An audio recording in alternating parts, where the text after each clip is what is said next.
Hey guys, how are you all? Good to see you. I know David's not here yet, so I hope we have the time. The time zones are so. Hey guys. Oop.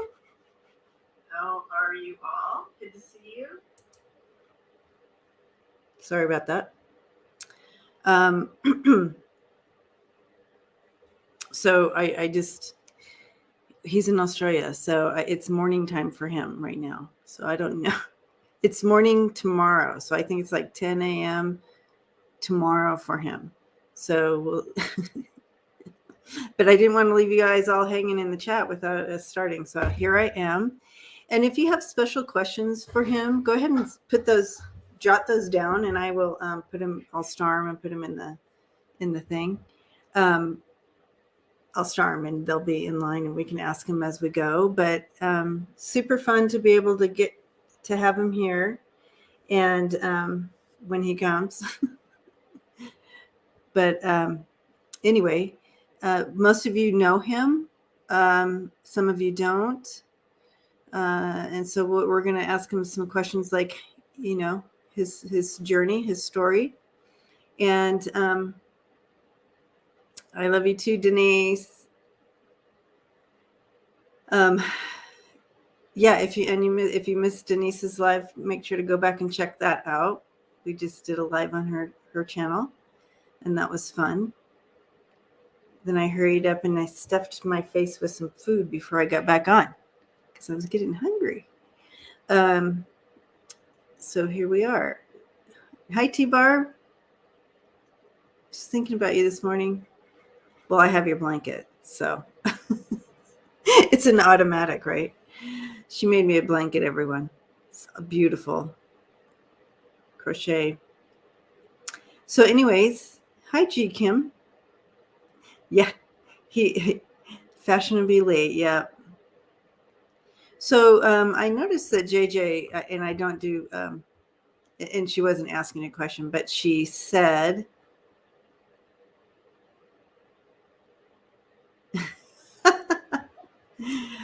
she said she's looking for some juju. She's another resident shaman here in the house. So it's fun to see you here. Hi, Diana. Good to see you too. But her house is for sale in California. It's in Mammoth Lakes, California. And thank you, Lisa. Yes. Hit those thumbs up. Also, I'm like literally 55 people away from hitting over 6,000. Oh my gosh, you guys, if I hit over 6,000 while we're chit-chatting tonight, we will do the giveaway tonight. I have a giveaway for that when we hit it. Anyways, Tuta Speaks here. JJ is also a shaman. Anyway, I saw this question. She's selling her house. We need to send some good vibes that the potential buyers can hook up to insurance companies. So, hi, Sharon. Yeah, 6,000. We need 6,000. Put that right on up over. So anyways, I did see, JJ, I saw that you would be a part of that. I was seeing you kind of handing, like you did the footwork for them. So I feel like there's some, that if you do a little of the footwork for them, it might help them out. Because I see you doing some footwork. You know how they show me stuff. I'm not sure. But to me, it looks like you're doing, you did like the footwork for them. Not that big of a deal. You handed it off to them. It worked out, shook hands, and there you go.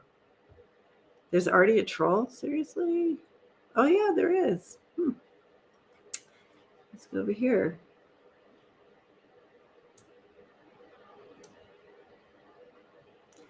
I hope you didn't get the time wrong.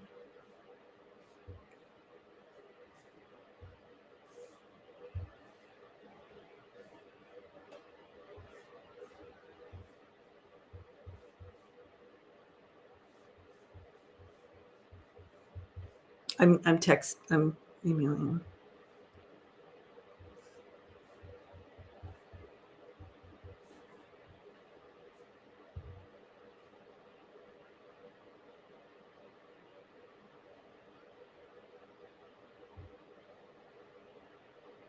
Did I just?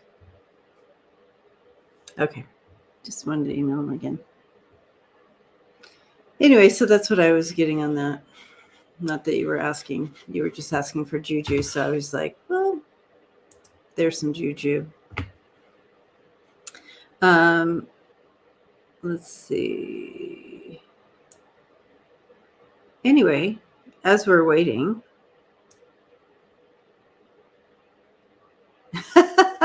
Lisa. Oh, you're funny. Okay. Yeah. I feel like you're going to do some footwork. You're going to do the footwork. You're going to find it for him.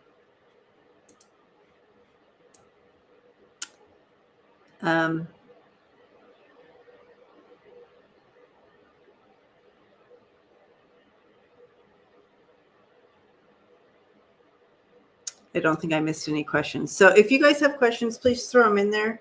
Hi, Renee. Love the logo. And I think we could even do retro kind of coloring too. Have a couple different colors, but like those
Super weird. Super weird. Super weird. Oh. Super weird.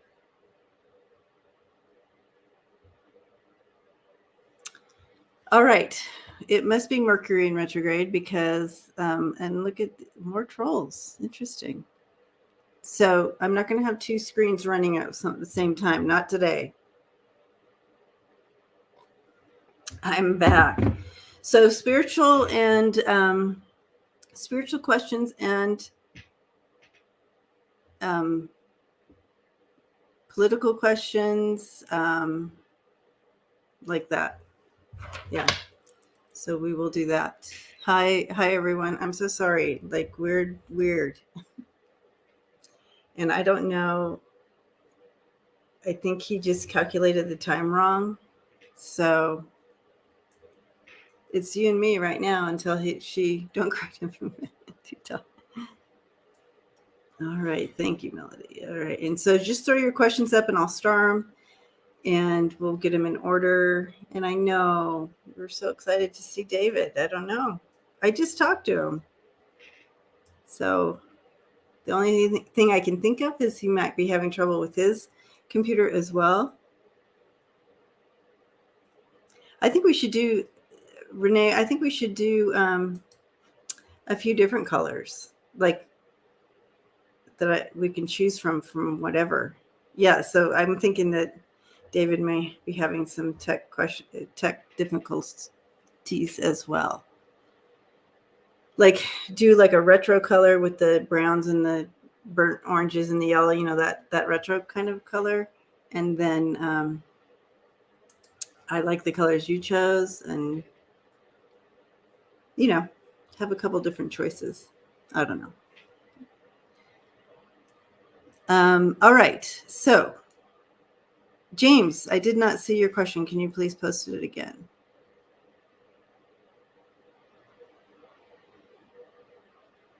Bonds. Thank you. Thank you. You're so very kind. I don't mind going solo, but I know that we all had our hearts set on seeing David today. Dave. So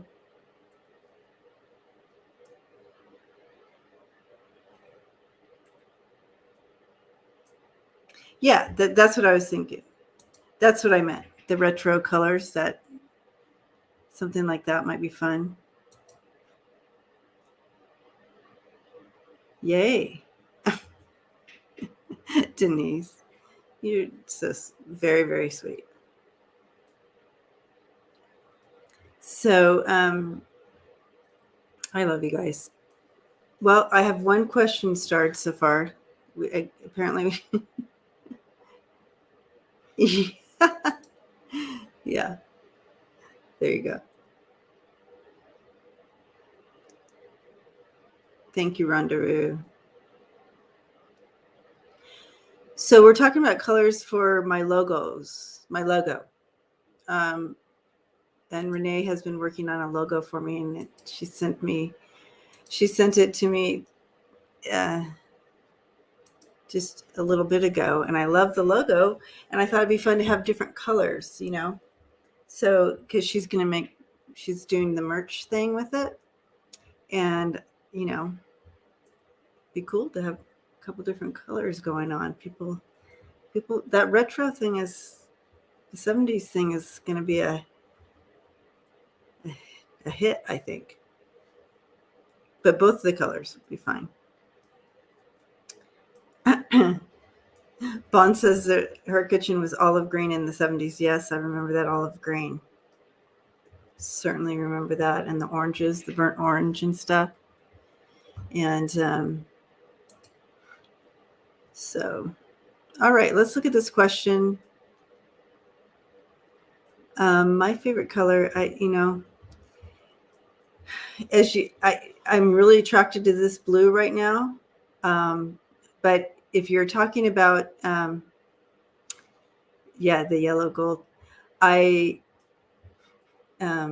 this is my color right now this year, this blue, really attracted to that. I'm sure spiritually something to do with that. But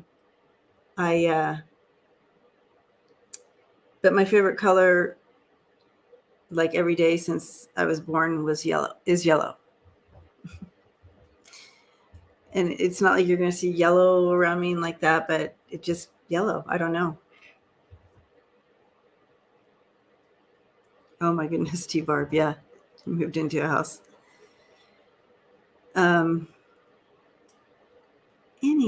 do you see Kamala as the next president? Melody.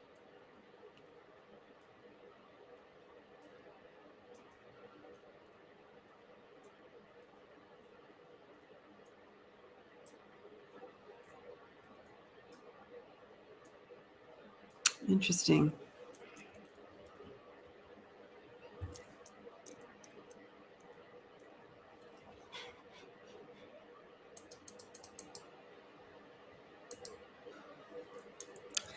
Okay.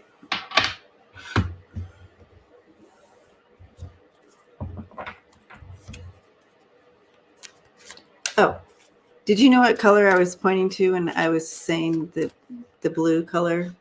See how Melody is blue right here, her name? This color blue. It's very similar to, I'm surrounded, my stones, everything.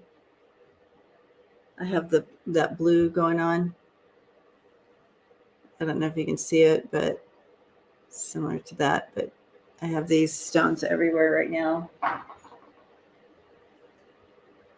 This one, Karen got for me. So, oh, your mom's favorite color.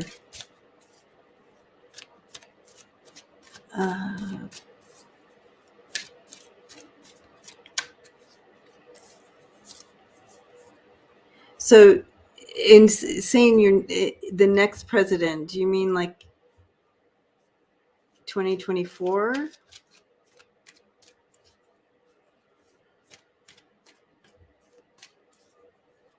Because I'm getting a no for 2024 that she would not be president, that next president.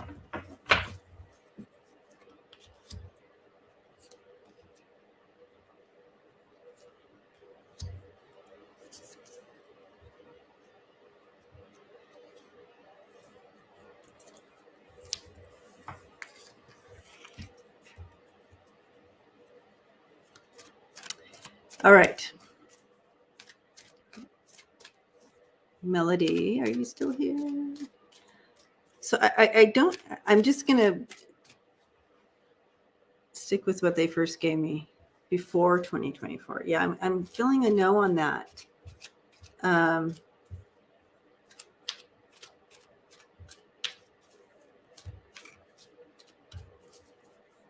But I'll throw cards.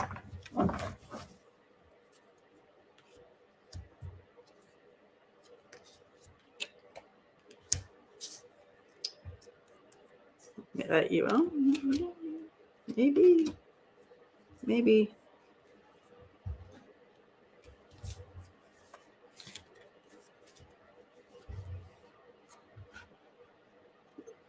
I'm going to revisit this one. You know what, Melody? I'm going to do a deep dive on this question. Because I want to get the full story here.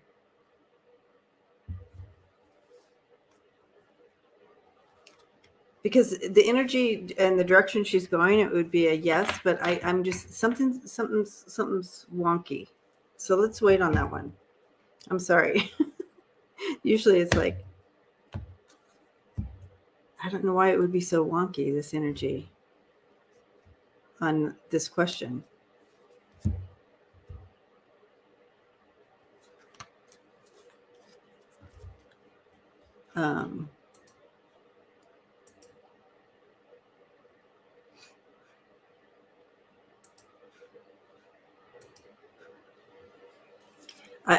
I mean, how many of you guys want to bet that he thinks it's an hour later?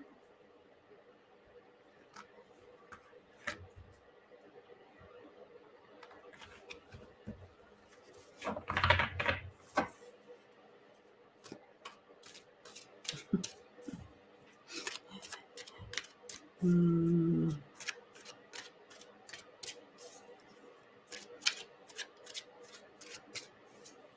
right.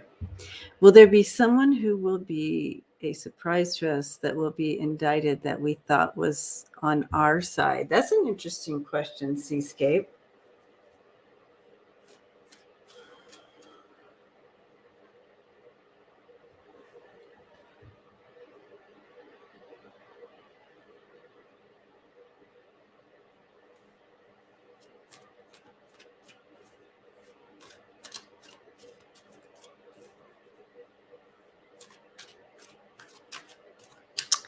I'm not right. That's what I'm thinking, Melody. He may be an hour later. No, yeah, I'm not getting anybody on our side that we would be surprised about. And I got to know. That was pretty straight up.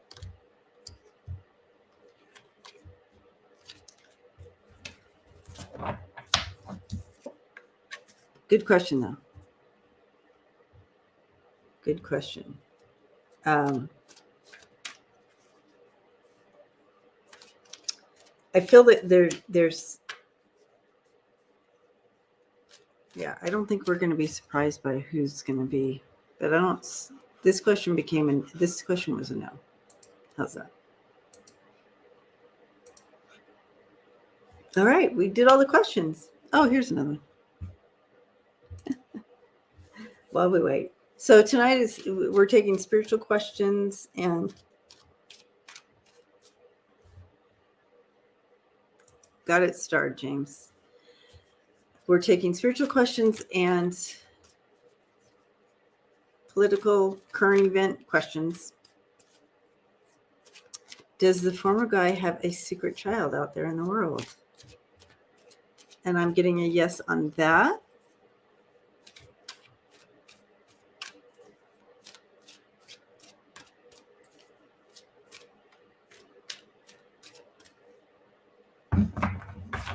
That yes came in pretty quick.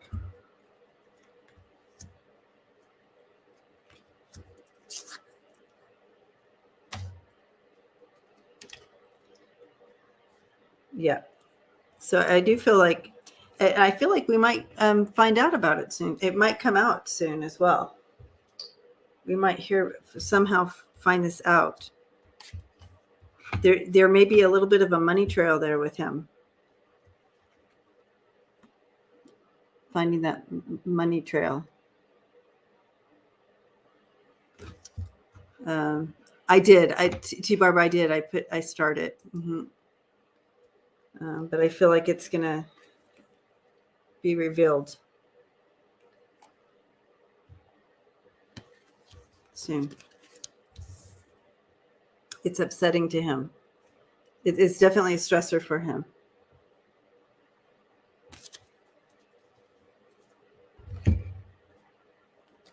Rendezvous could be true. All right. And we have next question. And I starred your question, JJ. So it is next. And we have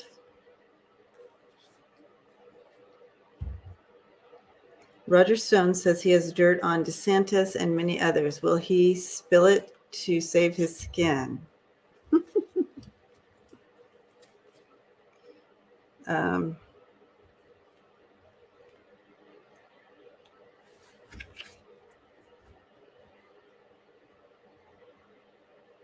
You know, he talks in word salad.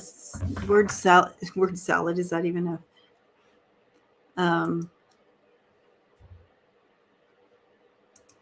Got it. Starred. He talks in circles. So he's going to do some of that talking in circles, but I feel like it will, but I do feel he will do some of this spilling, but he's going to do the talking in circles as well. Let's take a look.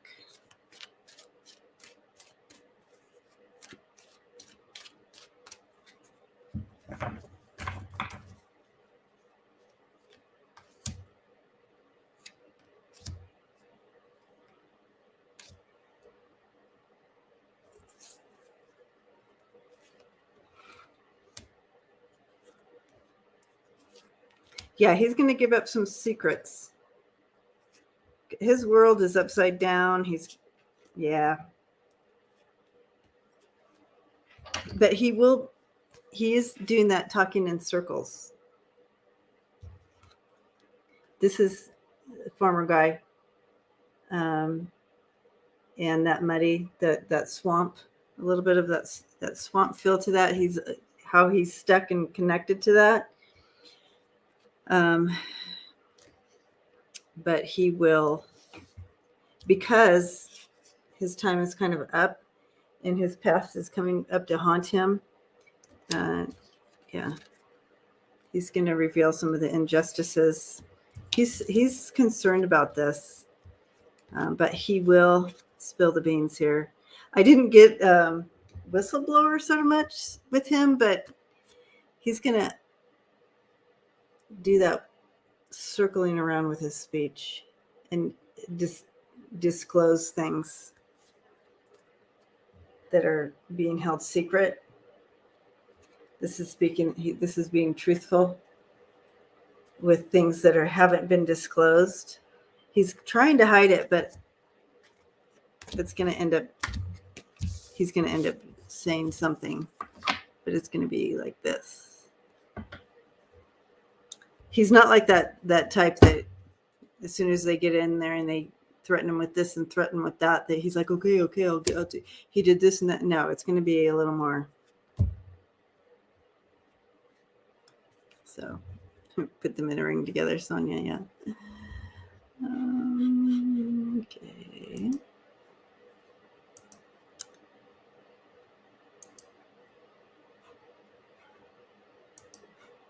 All right. Can you check in with Zelda's energy? She has a lot of ailments. Wondering if it's more emotional or spiritual that's leading to the ailments or just physical.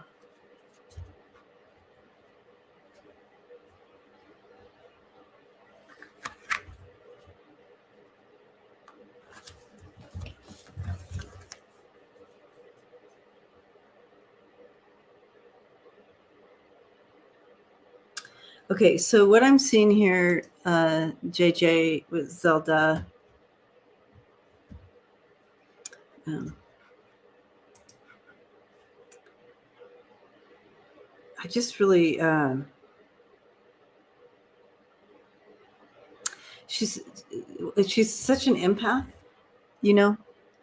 and very sensitive to any types of changes, and there's been so much. So this is the fallout from so much change. I feel she will adjust her chemistry, her vibrations will adjust.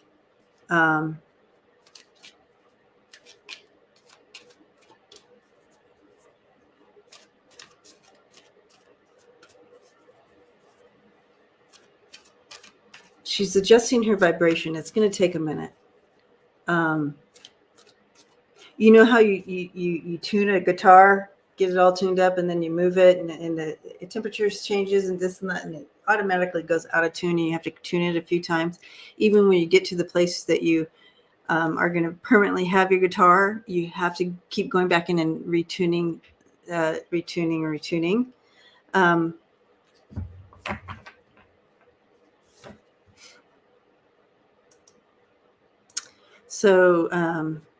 Yeah, but I feel a lot of it has to do with that. It also is connected to how she understands what's going on with her. So it's like looking at her narrative as well. So she has an idea of why I'm feeling like this or whatever, and really it could be something else completely. So helping her with the narrative will help her tune up faster. But I feel that's what they're showing me that's going on here.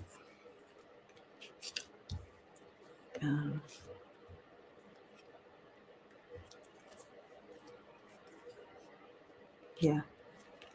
So, yeah, it's just literally, it's all about, it's like, how do I, oops, sorry. So it just feels like this. So you have the letter and the dark, right? And it's like her narrative. She needs to look at that narrative and change that up a little bit because of her body adjusting. Okay. And then it's all about that new home, that new energy. Again, more home, bringing that light to where and energy kind of plugging in again for her. Okay, so hugging Zelda, hugging you, hugging the family. You all are going through this at some level. She's just extra sensitive because she's such an empath. So that's why it just seems more right now, right?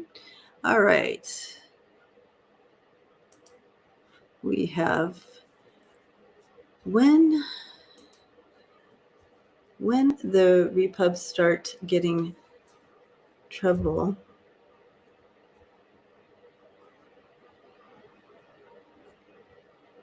will Mansion and Cinema start cooperating? You mean, yay, thank you. Yeah.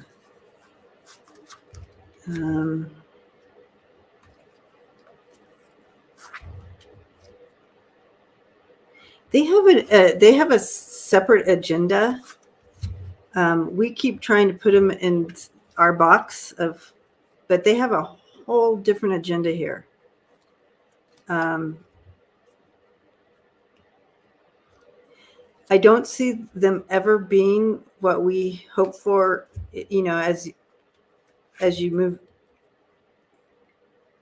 as they do politics or whatever. You have these parties and you think, okay, now we have this many people, they're all in our party, and we're going to go right along. They have their own agendas. I don't ever see them getting on board and cooperating. It's almost like it was like they feel like they're, especially Cinema, like meant to wreak havoc. It's like, what?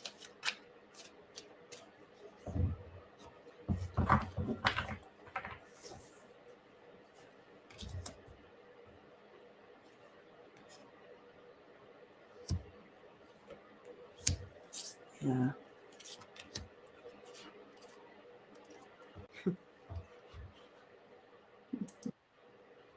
Guess who came?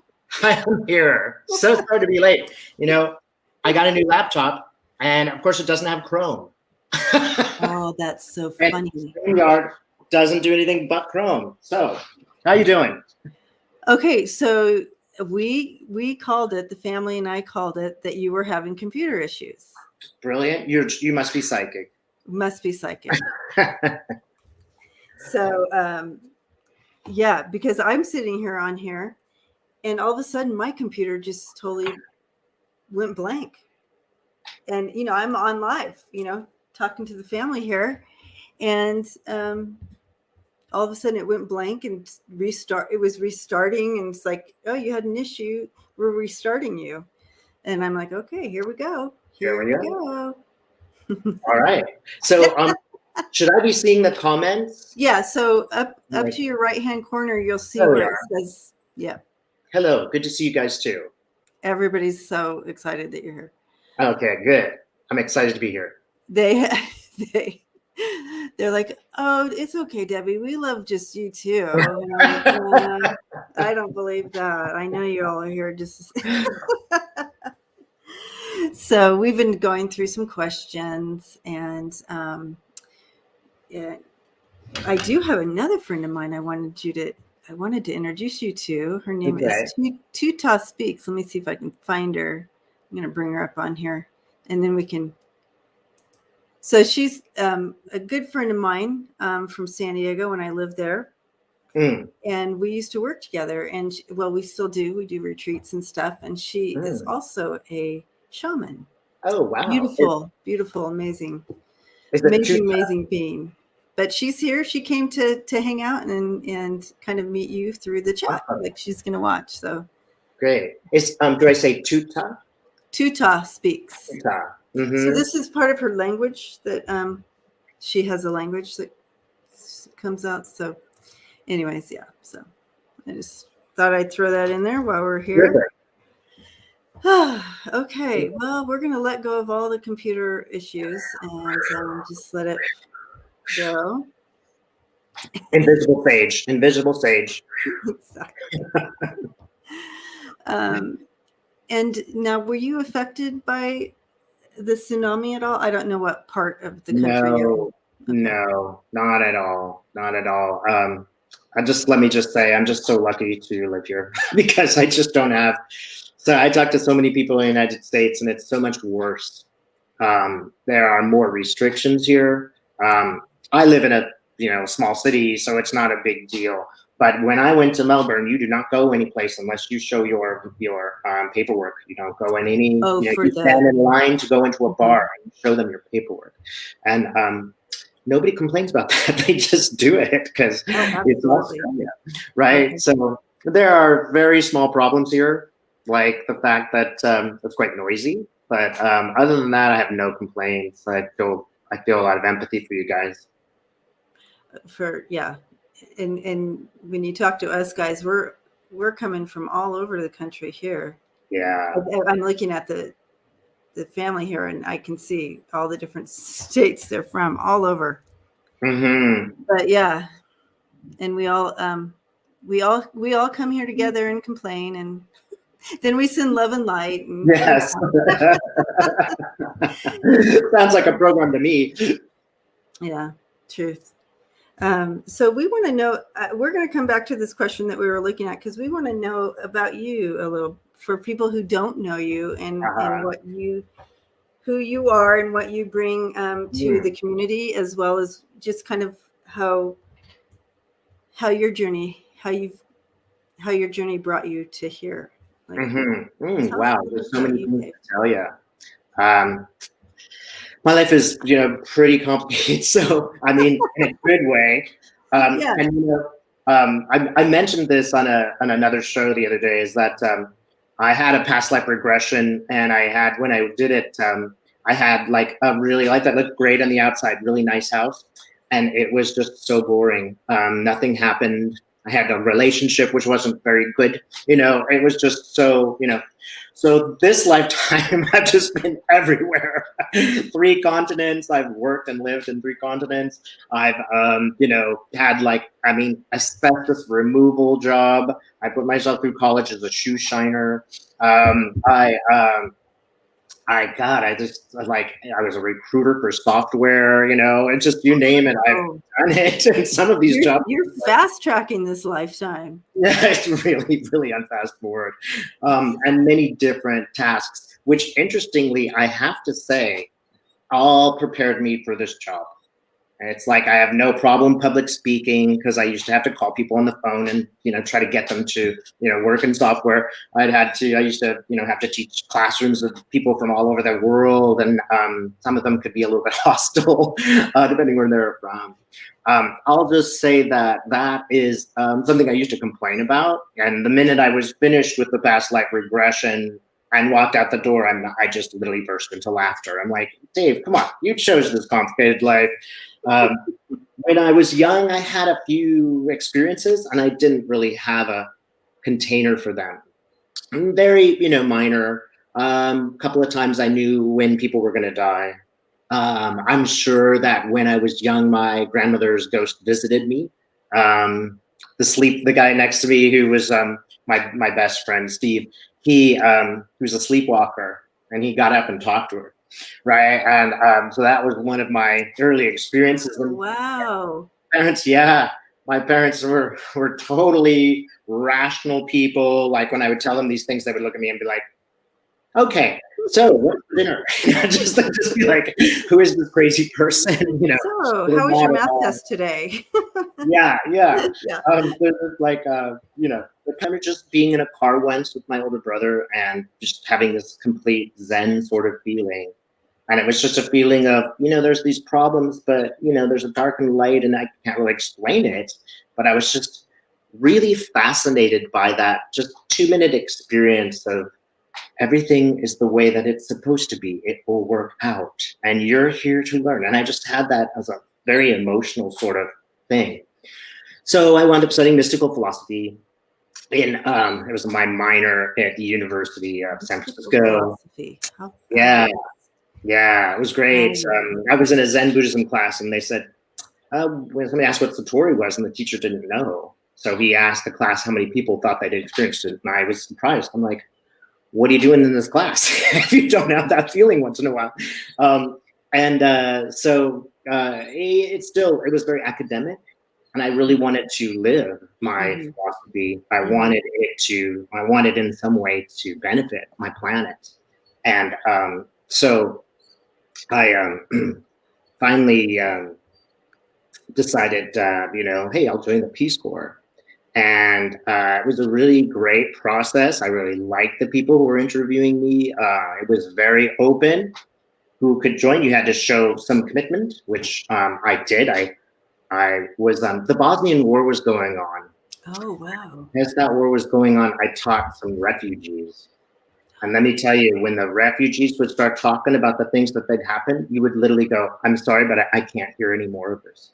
It is so terrible. It's so horrible. It's horrifying. What war does to people, especially women and children, it's abhorrent. But this was a very grown, strong man. And still, he was just horribly tortured. So it was one of those things where I was like, well, Dave, you really could make a difference in somebody's life. Not being so spoiled, and part of it was just that. And of course, when I got to Hungary, we worked with refugees from Bosnia. So these were children who had never held a paintbrush. They'd never really met somebody that cared that much about them. They didn't know how to use a paintbrush. So you just really get this feeling. And I served with wonderful American people. Like some of them were much more conservative than me, but they were all very dedicated and really, really, giving up their weekend to work with refugees. So that happened. Lots more happened from there. Actually, that's where I encountered shamanism. And so it's a very specific, most people think of shamanism as South American or some other place, but this is a Hungarian who'd learned in Mongolia. So he is one of the best, I think, in my lifetime. This guy is just, I never heard of shamanism before that. Although I'd done some shamanic things, I didn't realize it.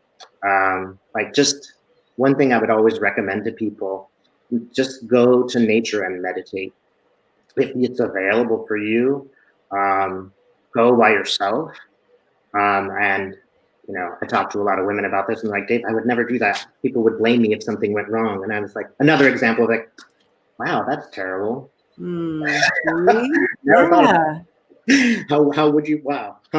So, but if it is available to you, you want to go with a group of people, 2 women, or however you feel comfortable, it's inexpensive. No one can take nature away from us. That's amen. Mm-hmm.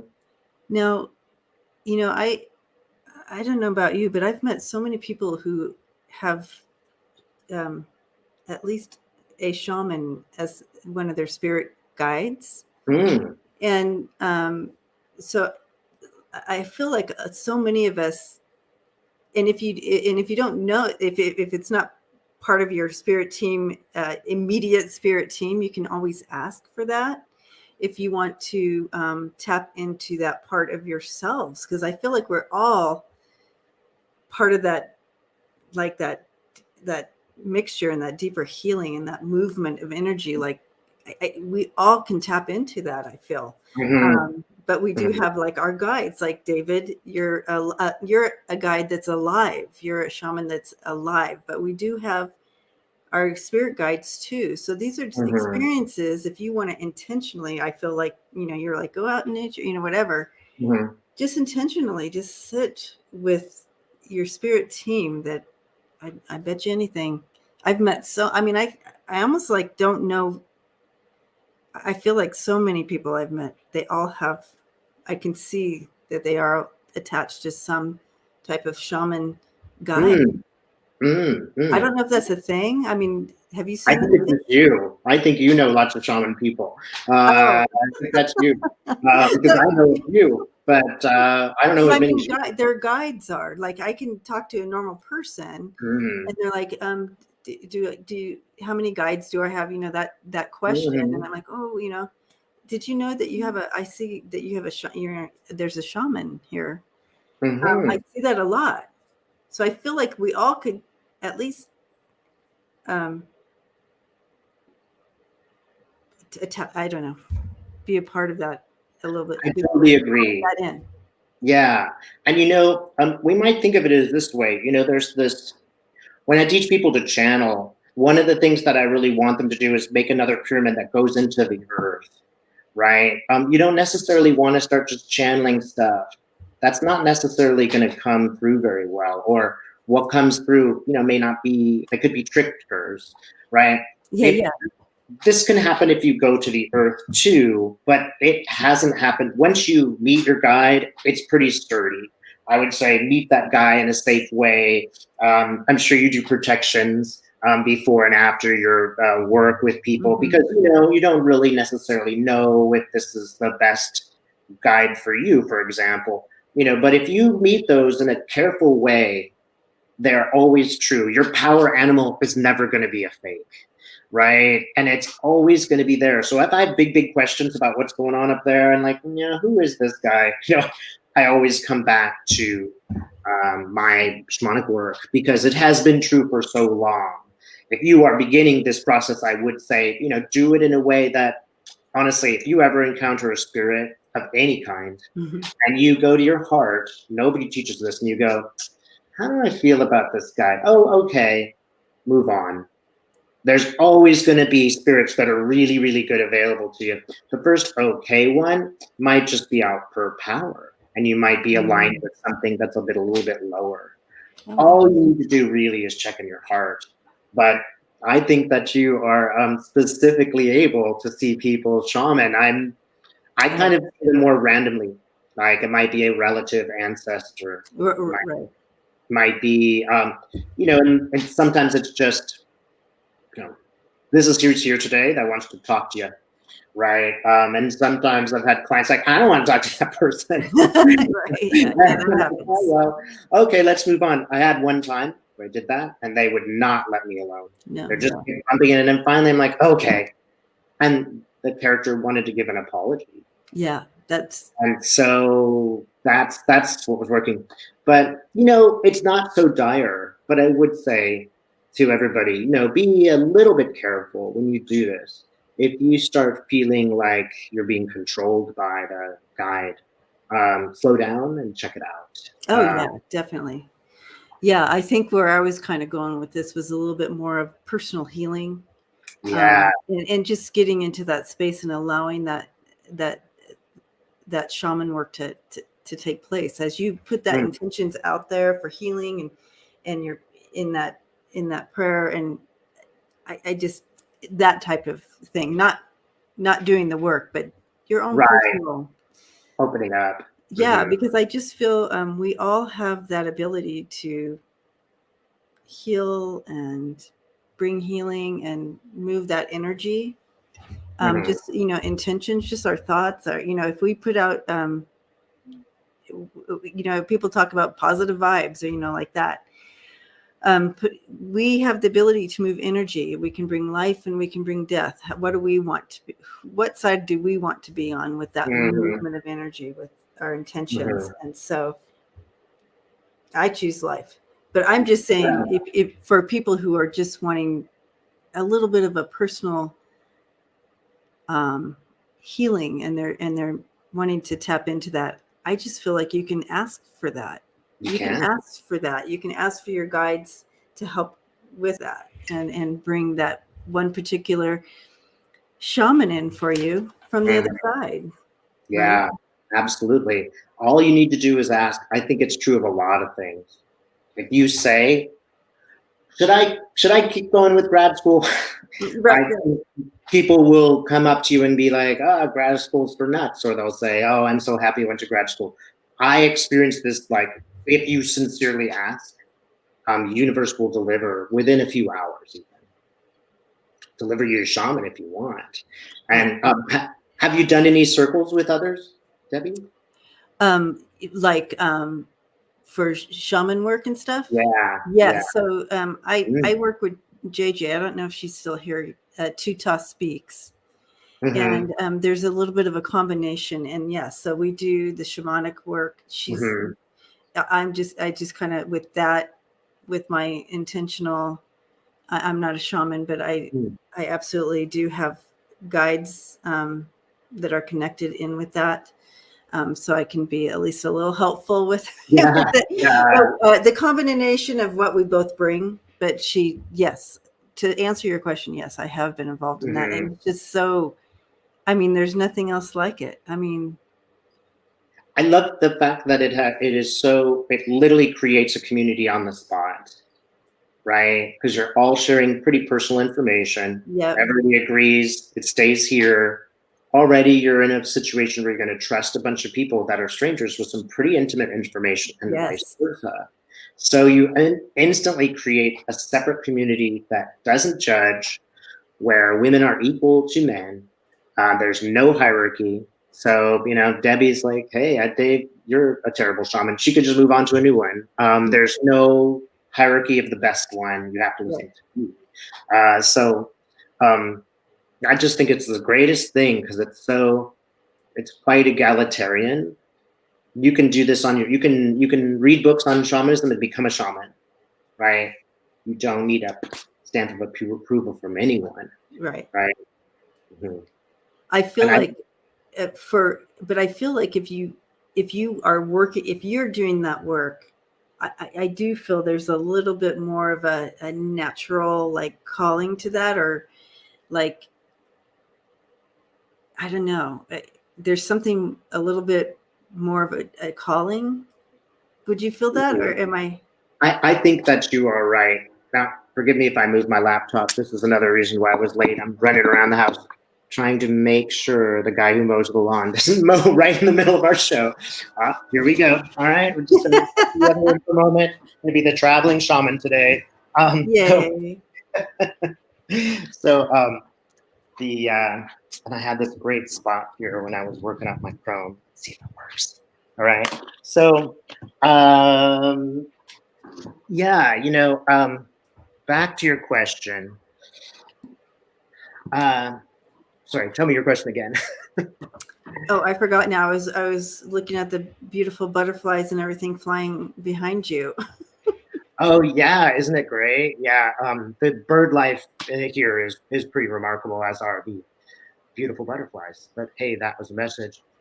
Just shamanism is great. And again, Debbie, I'm sure that you could completely be a shaman if you at all desire. It would just come in combination with your other marvelous talents. I do feel, Dave, that when I do work with others who are shamans and fully work in that, that it's a real easy language to just ebb and flow in. I do feel that I have some kind of link in there. Yeah, pretty beautiful. It's a beautiful language. It's a. You mentioned like people feeling called. That's what your question was, and yes, I did not know anything about shamanism. I am fortunate to have a friend who is a native Hawaiian, right? And she's not Native American. She's Native Hawaiian, but we were going to Yosemite together. I had no idea at all about shamanism. And she just took a couple rocks and we did a little journey there. And I saw my power animal. I saw that animal every single time I would go to nature. Boom! Immediately it would come out.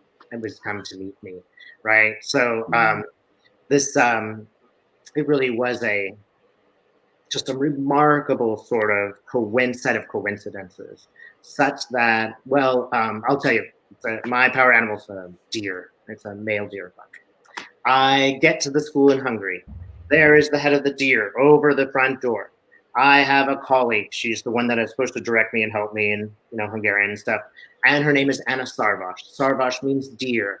Then one day I'm sitting in this office across from this guy, and I'm telling him, oh, and I happened to mention to him that I was born with 6 fingers on my right hand. I had seen a shaman the first time the guy was speaking of the day beforehand. And he said to me, he didn't know I'd seen a shaman. He says, oh, 6 fingers in your right hand, that means you're a shaman.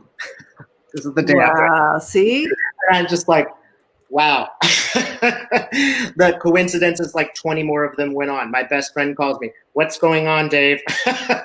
All the windows in my apartment just blew open, and all the, while I was watching that movie about shamanism that we watched together, all of the papers flew up in the air. It's just been on all day long.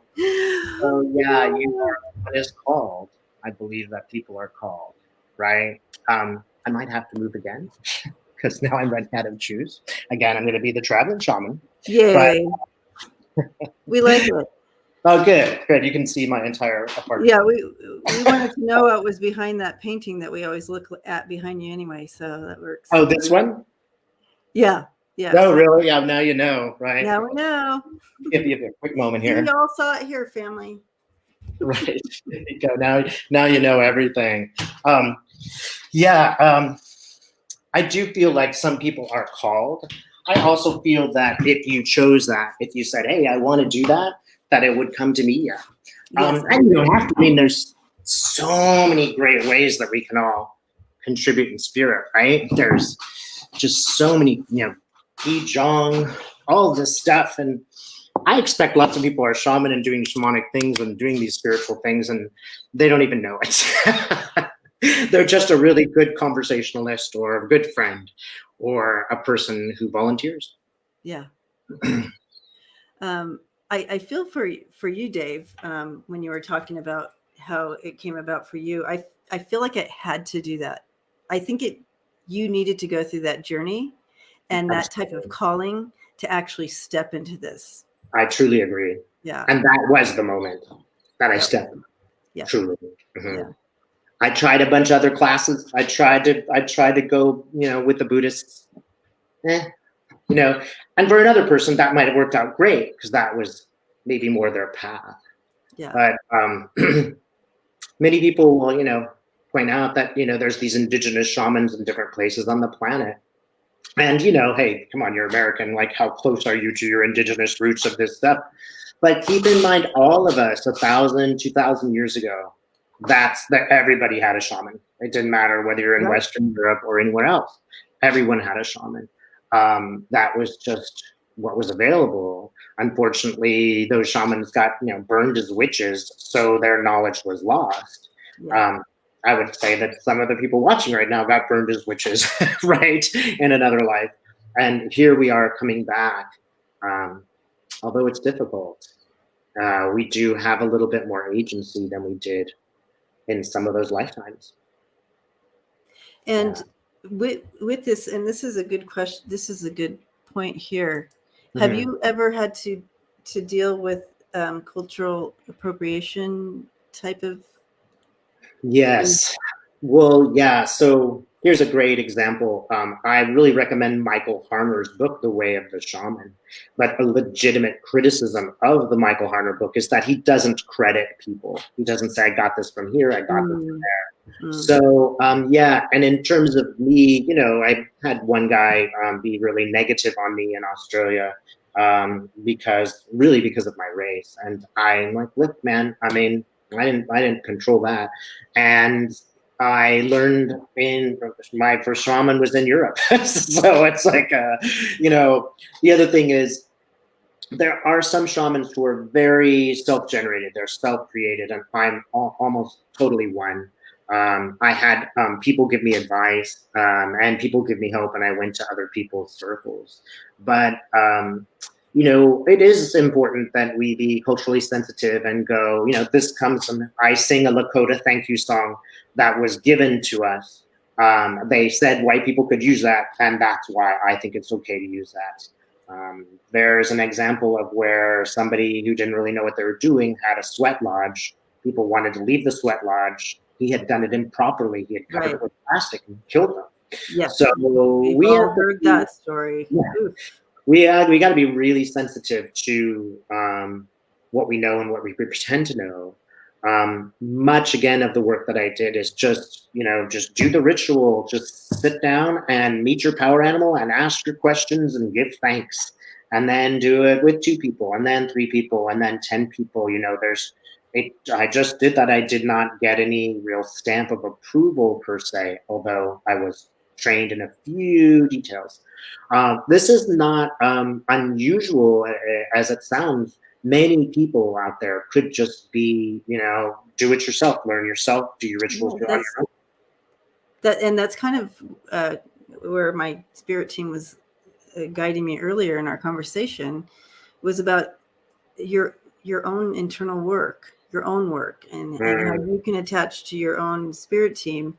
And I bet you anything, you all have a shaman in there somewhere. I'm sure you do. You can ask for to help you with your own journey, and not attached to a culture or a different language or anything. It's just your own your own journey. Yeah, absolutely. I do feel though that there is a responsibility, like in positions of like Tuta Speaks and Dave here, that you would have a little bit bigger responsibility because you're practicing, you're up front, you're like that, and you're not just behind closed doors doing your own little thing. So there is a bigger responsibility there to be very conscious of the work and to do your own inner work. It's really important that I, and don't suppose that I don't make these terrible mistakes that everybody else makes in lifetime. But, you make those mistakes and you're a shaman, you're going to get told about that. Don't forget to give thanks. I have to, when every ritual I go out afterwards and leave food for birds, for example. But I've made very serious mistakes in my life, and universe let me know you're not moving forward until you apologize for that. There is a huge responsibility, and it can be a bit overwhelming for you, but it's just a necessary part of the job. You also have to accept that you're going to make mistakes like everybody else. And you'll have to apologize for that and do better. Yeah. But that's okay. That's what we're here to do. We're like, let's learn. Let's be better. Let's be better. Yeah, let's be better. That's great. Right? And there was a question here. I think it's come up a couple times. So I don't know. Do you know this person? Is it Melody that we're looking at? How to find your power animal? Is that what you're asking? Dave, have you heard of Lynn V. Andrews? Oh, I have heard of Lynn V. Andrews. I have not read her book. I'll just write that one down. Yeah, there are so many good people out there. I always recommend movies to people because that's a great way. I'm writing down Lynn's name. And it just really bums me out. There's not many women shaman movies. So I'm hoping one of your viewers is in connection with Hollywood and we'll make one. There we go. Yeah. There you go. All right, guys, you heard the call. You hear me? You heard the call. I mean, like, can you think of any movies that were really inspiring for you as an intuitive? Gosh, as an intuitive. They don't necessarily have to be intuitive movies, but so like An Angel at My Table is very inspiring, not necessarily shaman, but close. Well, that's a good question. I'm one of those the junkies that watch things like Harry Potter and like all those crazy, you know what I mean? Like anything to do with magic and and animals that talk, and any of those types of movies. Uh-huh. I Were just you- love any of that. Just Were you aligned? anything that will take you out of your box of this is all it is. You know what I mean? No, let's jump out of that. Let's jump out of that for a minute, even if it's make believe, but it gets you out of your box. Yeah, that's we true. we like our little comfort boxes. We like our Mhm. safe little boxes, and you can see that playing out in our world. But Yeah, it actually becomes unsafe to keep that box. So I just like anything that takes you out of the box there. great point that you've made there. Right. Yeah, great point. You do need to leave the box. And fantasy does that. Fantasy, yeah. I can also recommend Cabeza de Vaca. And Cabeza de Vaca is very intense, but it's the true story of a Spanish conquistador who became a shaman. Cabeza, I think literally translates to head of the cow, and it's de vaca, de, and then vaca. Now this is an intense movie. It is not going to make you happy. Right. No, it's one of not those. It's not Harry Potter. No. In a true story, you're going to go into some stuff here. Heavy stuff, but it's good. The other one is I don't know if it's Horse Boy. It was a shaman one, and he had autism, and it's a true story. And they took him to wherever shamans are. I can't remember where they went, but it was shaman school. It was in another country, like it was like real stuff. And he went on this really autistic kid. They took him on this journey, and it was fun to see the communities up in these areas. I want to see it's. Oh gosh, does anybody know what book I'm talking about? The horse. It turned into a movie. I think it's The Horse Boy. Anyways, fabulous. Changed my life. No kidding. I don't know it, right? But of course, again, it's about a boy. Anybody out there? Can you think of great music? Great movies for women, or anyone that's not a man. I know. And you think of that? It's powerful. Not fair. But his mom was part of the journey, and it was powerful for her as well. So it was pretty cool. That is cool. Melody's asking, how do I find, well, this question is, once I had a past life memory as a spirit guide once I had a Native American boy. I have a Native American guide of my own now. Oh, that's cool, Katie. Yeah. How do we find our power animal? Melody wants to know. So here's one way, and one way is to read a book called Inner Work, and it's by a guy named Robert Johnson. And Inner Work, it's really about active imagination, and it's really like, okay, here's me, and here's a portion of me having a conversation, and you're really like, I think I created a night that's portion of me to have this discussion with. And it was almost like a step in. This is before I knew anything about shamanism. So in a way that kind of prepares you to have that kind of dialogue. That's just one way. It's a really short, easy book, and I like the writer. But another way is to look for a shaman that and check these people out. You want to be sure that they're the right person for you. They might be great, but just not perfect for you. And if you can go and sit in a circle, one of the things that they should do, this is the first thing that I do, is do you beat a drum? I think you can see my drum here. Oh, sorry, other direction. There. Yep. There. Beat my drum, and as I beat the drum, that's what I tell you to do. Go as the drums, find an entrance. I'll tell you guys right now. You could do it. You can go to YouTube and get some drumming music, get some shamanic journey music, and it's just these few steps. And definitely do show respect when you're doing this, all right? When you get something at the very end, what you want to ask for, hey, animal, you've revealed yourself. What would you like me to do in return? Right now, don't go donated your entire life savings to Oxfam. Sometimes the spirit animals don't understand money and time. So you can negotiate there and say, how about $10 to Oxfam? Usually what they ask me is leave food out for animals and organic food.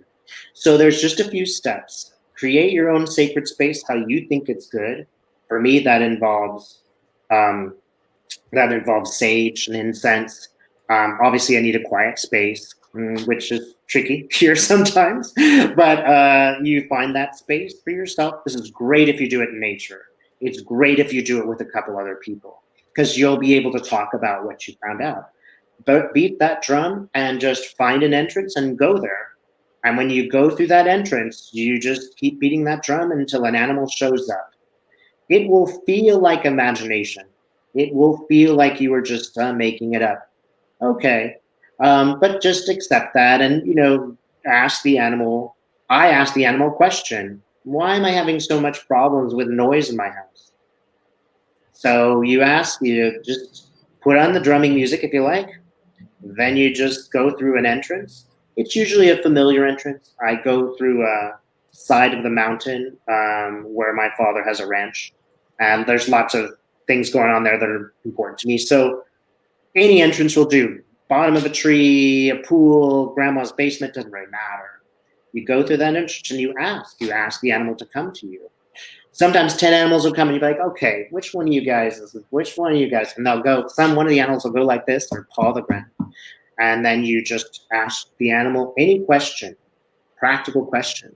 They'll take you on a little journey, right? So it's not just meeting the animal. You can also ask a question about your life. And I'll take you on a little visual journey, write down what they say, come back, say thank you, very important. Ask the animal, what can I give you in return? Now, I'll tell you, the first time I just saw the animal. I didn't get any further. My friend was just beating the rock. I didn't know what shamanism was. That's enough, right? So if that's where you stop today, and then watch the universe confirm, okay? Because that's what you're like, oh, this is just imagination. Of course it's a buck. Of course it's that, because that's what I love those animals. Of course, I'm just making it up. A couple things often happen. People get the opposite animal. So the last animal they would expect, a warthog. I've had people say, really, a skunk, Dave? Seriously, a skunk? It'll either be the opposite of than you think, because it represents your hidden power, or it'll be exactly what you expected. So it's often one or the other. Then walk through your day and watch the universe poke its finger at you and joke with you. Because one time, this happens to me maybe more than others, but one time an animal came to me, it was the owl. I was foolishly thinking of going to law school, and I should have listened to the owl say no, but of course I didn't. I misinterpreted what it said. But afterwards, I'm sitting in San Francisco waiting for a bus, and I'm like, okay, universe, you always confirm. Good luck finding an owl in the middle of San Francisco to confirm this. Ha ha, this thing that might happen. So guess what happened? A bus pulls up. It is covered with 19 owls and a movie about owls. And again, is another one where they're laughing out loud, right? It's just all right, Dave. Yeah. Universe will confirm if you're open to the confirmation, and you will think, I'm just making it up for a while, and then you'll be like, oh, come on, the 17 owls, come on, I can't be making that one up. I love the confirmation, and you guys, they do very well confirm for sure. Now, JJ, Tuta Speaks, took me to we went to a weekend thing, or 4 days, I don't even know how long it was, but anyway, it doesn't matter.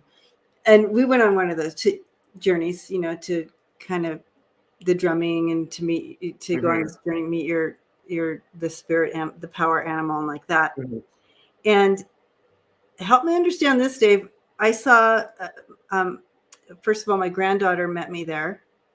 She was the first person to meet me there. And then the only other, I saw another person. I never met an animal. I had my granddaughter and an elven type person, more of a fairyish elven spiritual type being.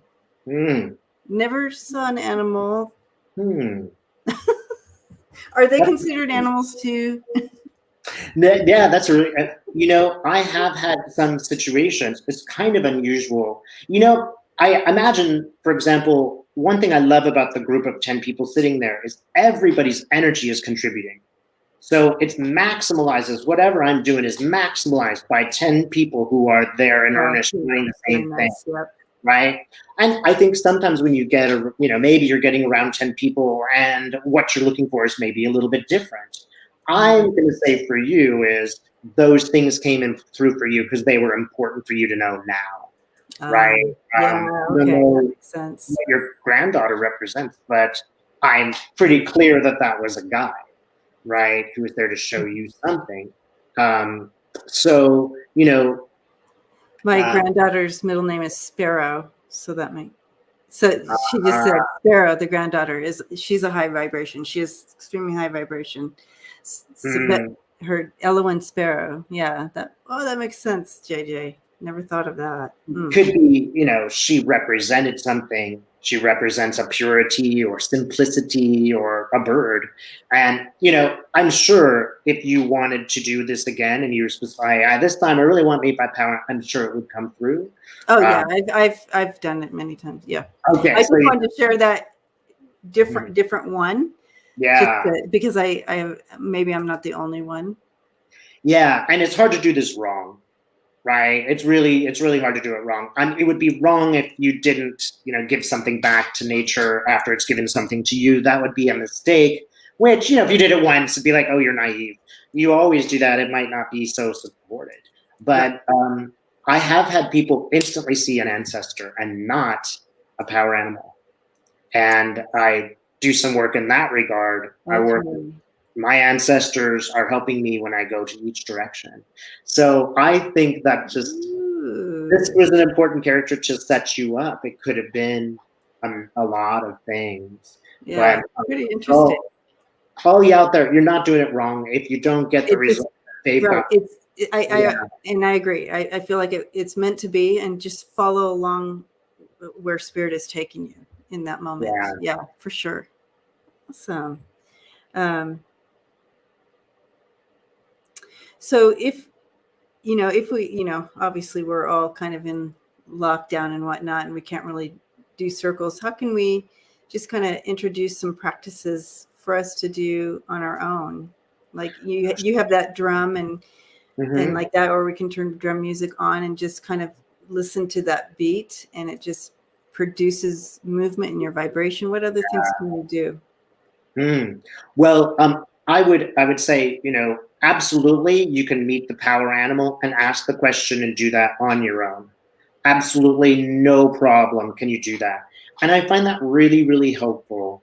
So I'm sure many of you out there have had the experience where you're not speaking to your relatives, that the political, social environment around you is so terrible that people that you once loved and are very, very close to, you can't talk to.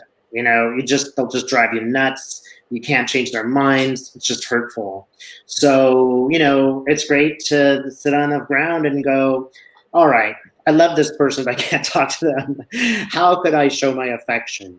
Right? This is just a random example. How could I? And you'll get an answer. So when I asked that question, it was just like, think about them and send them love. Try not to be too judgmental. You can't talk to maybe somebody, but don't be judgy of them. Everybody makes mistakes. This might be their trajectory. That's just an example. If you're suffering from isolation, do that ritual and say, how can I alleviate this isolation? And they'll tell you. You'll get an image of a, teepee and then a, tree, and you interpret those meanings for yourself. So definitely, I did 95% of my ritual work on my own, without any help, on this floor, making mistakes, learning from them. Write them down in the beginning is a good idea. Yeah. That's one way. Go to nature, even if that means like the potted plant in your house. Go to nature and just kind of. I love that. Even if they're potted plants in your house, you guys. Even if it's a picture of a tree. However you can get there, because they're not so mobile, especially in these times. Anything that's nature, pet a horse. Go if you if you're sitting on the ground and you're meditating with it, I truly believe you are giving as well as getting, right? And if you think about the earth, I'm planning on doing some work with the ley lines. If you are doing that, you are helping the earth. You are helping, by evolving yourself, you're helping the earth by saying to the earth, I think of you. I love you. I want to help you. I don't want to hurt. You know, that's the great way to do this. I truly believe that just you and I talking is shamanic work. If we're doing so with the intention of helping others, Yeah. love, talking to your friend, you know, calling your friend and saying, wow, I'm really sorry this is so tough on you, or I wish I could be there. Forgiving someone, if you can do that. And I don't demand that you forgive everyone who's done something wrong to you. You do that in your own time. But if in a moment you are able, that shamanic work, reading books about it, communing with yourself.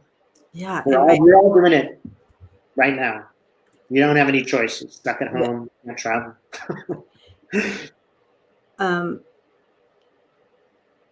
Do you have a YouTube channel? I do. It's Moonride.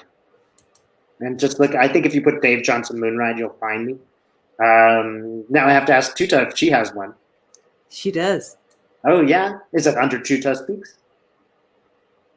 I think so. I think that is. Okay. If she tells me at some point, I will definitely check it out. So the name of the movie I was talking about that changed my life is called The Horse Boy. Uh-huh. And this is the link for anybody who wants to. It's in the chat somewhere. But anyway, people were loving the movie. The Whale Rider had a female lead there. And, which movie? The movie Whale Rider. Oh yeah, you know, that's actually one I forgot. That's actually as close as I can think of to really a shamanic movie for women.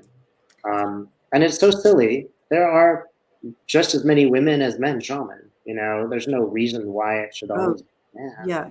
So, and I keep hearing, Dave, as we talk about this is Tuta Speaks says, yes, Tuta Speaks. That's her. Yeah. So as we're talking about this, they keep bringing back that boxing up of what we have, this narrative of what we believe something to be, and I feel like they're asking us to be open. Yeah. Don't get stuck trying to wrap your mind around something.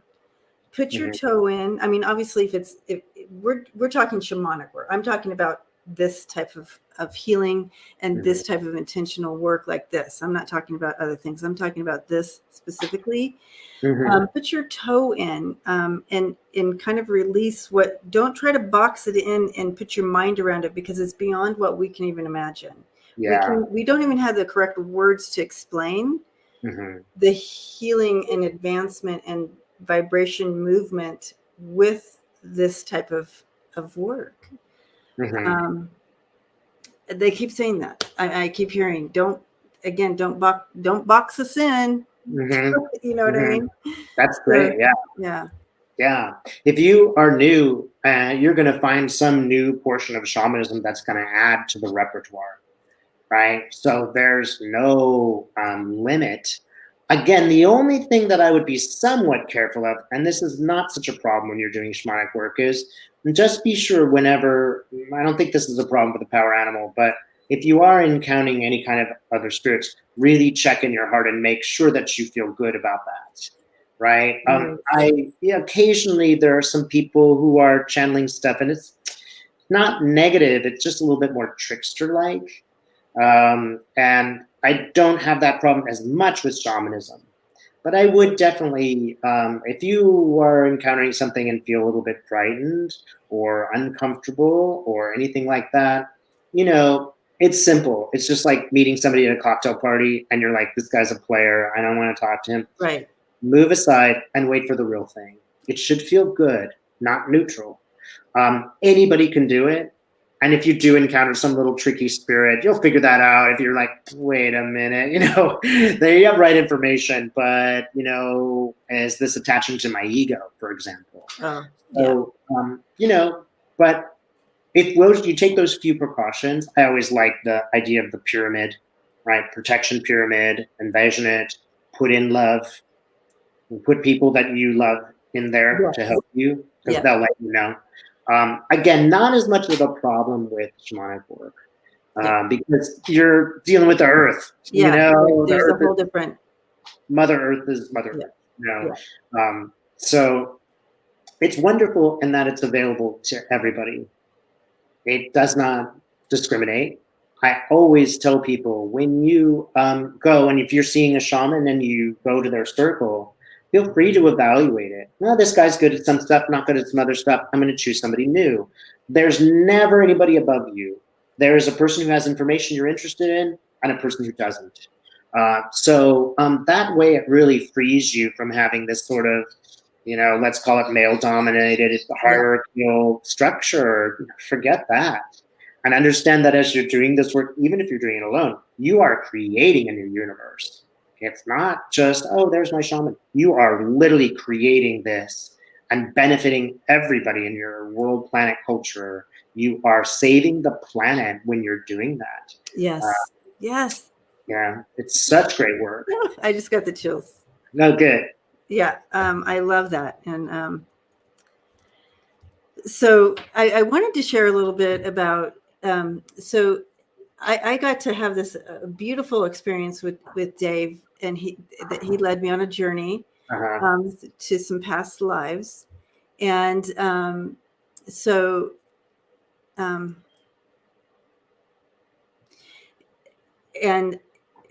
it changed my life. To visit these past lives, and it was just amazing. I don't know how do I describe, but anyways, it was intended where spirit took us with your guidance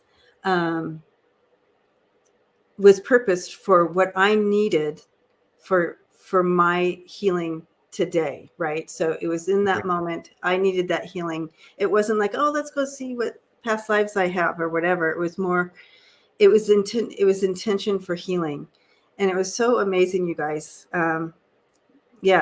It just released some deep wounds that I didn't even realize that needed to be addressed again. You know what I mean? Like one of those things that's like, again, really? Because I already thought I dealt with, you know what I mean? Yeah. But it was able to go back to the past life and release it there and have a greater understanding of my today. It, blew my mind. Yeah. Yeah. This is life-changing, I think. There are, I offer a lot of things. This is more of a quantum healing sort of experience. You're not allowed to do quantum healing online. You're supposed to do that face-to-face. So it's not exactly the same thing. I sort of moved on from quantum healing, got some more training. There are people who also do introspective hypnosis, which I don't know how to do yet. But so if you go to my website, you can see it. It's, it's a little bit more expensive because it takes 3.5 hours. But I've found this to be life-changing as a subject myself. Life-changing, like, oh, wow, that's why I'm having terrible indigestion, right? So, and one thing, I'm not allowed to talk about yours unless you talk about it. So, no, you can. Yeah, it's wide open. Throw it on out there. Well, maybe I'll just give you an example because of one where I'm a subject. And it was really, I just had one with Alba Weinman, who does do the introspective hypnosis. You can look at her fantastic videos if you want to. But in that particular one, I was like, gosh, I'm having terrible digestion. Ever since I moved to Australia, terrible digestion. And like, okay, she has me focus on that feeling. And as I went to that feeling, first thing I see is a chicken. And I'm like, well, I don't have any problems with chicken. I'm not a vegetarian even. Well, what's going on? Opens up.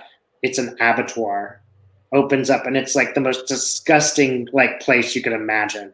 And while I'm there, I'm looking at the pig of a manager who's, women are crying as they leave his office. I know what happens. And I'm just like, ew, who's the meat here? Is this the meat, or are we the meat? Ew, I'm just disgusted. I'm totally disgusted about it. And it's just like, that's it.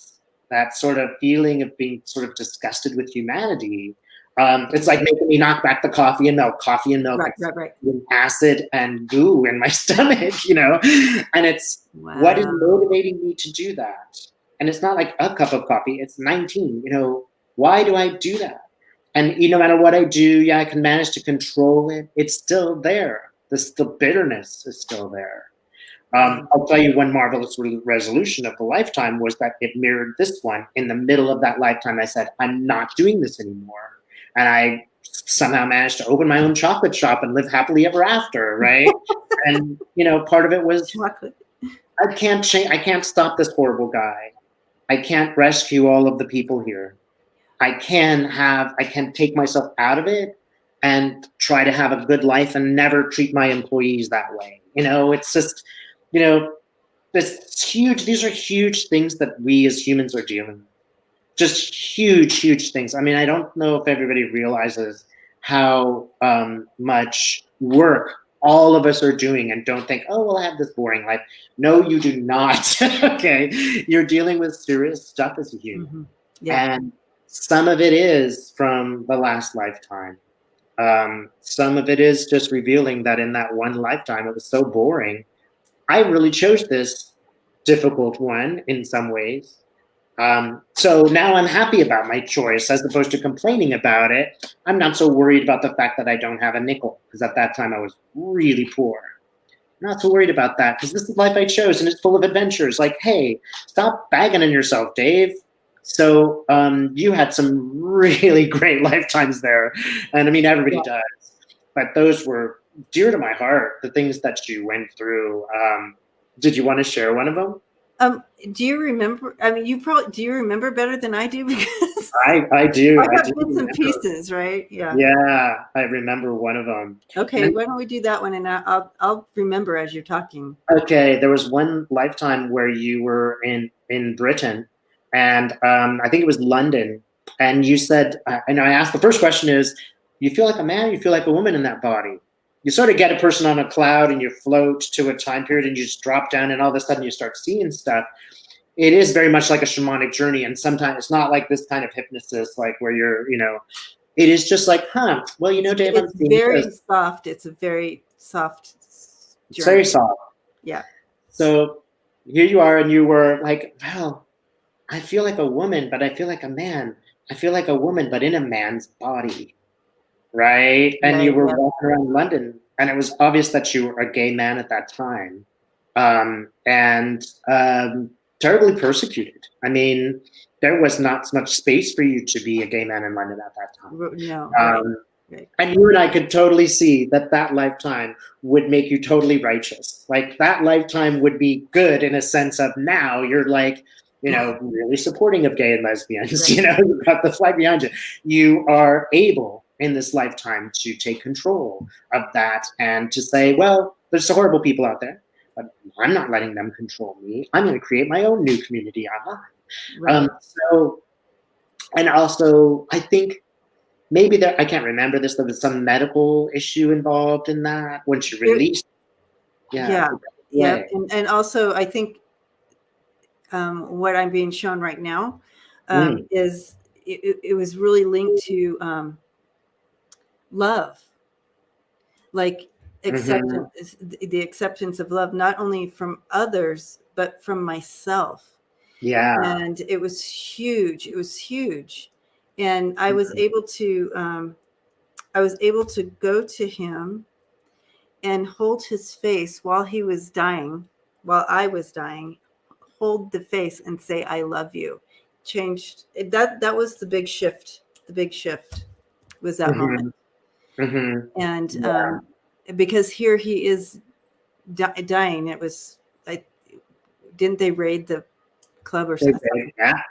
And so it wasn't pleasant. So he was dying alone, and shamed, and and kind of like how he lived his life alone and shamed. And I was able to go in that moment and shift our timelines somehow. I don't know how that worked, Dave, but I literally felt the shift in my soul. Wow. Something clicked, and it was crazy. It was beautiful. Now, do you remember the one thing as you reflect on that lifetime that was really positive? One of the things that you were like a member of a circus or some kind of entertainment stuff. Oh, yeah. You were like, hey, at least I was able to bring pleasure and happiness to people. Oh, that's right. Yeah. And it's so interesting that that's what you're doing now. In a way, you are also still that person who is, it's seamless. And that's what I love about this stuff. The other thing is, I'm just the facilitator. So maybe I'll put you on this cloud and you'll land in this particular place. But it's all just a video. So I'll say, okay, where are you? And it's Debbie who's like telling me the story. So when you look at and watch your video, you will, it's yourself speaking. So it's a little bit different than saying, well, this was your past life and me telling you that. You're like, yeah, maybe not. Okay. Right. But when it's you saying it, you're like, wow, I am a shaman. I am a channel. Yeah. I want to be. I can do that. Everybody could. So it's really empowering, I think, because it's your own words and you trust you. You're not making it up. Yeah. That I can't remember the other lives, but that one stuck with me probably, being a gay man. I was very attached to that sort of life. I really could see that he suffered 1,000,000 times more than I did. Yeah. And still brought happiness to others.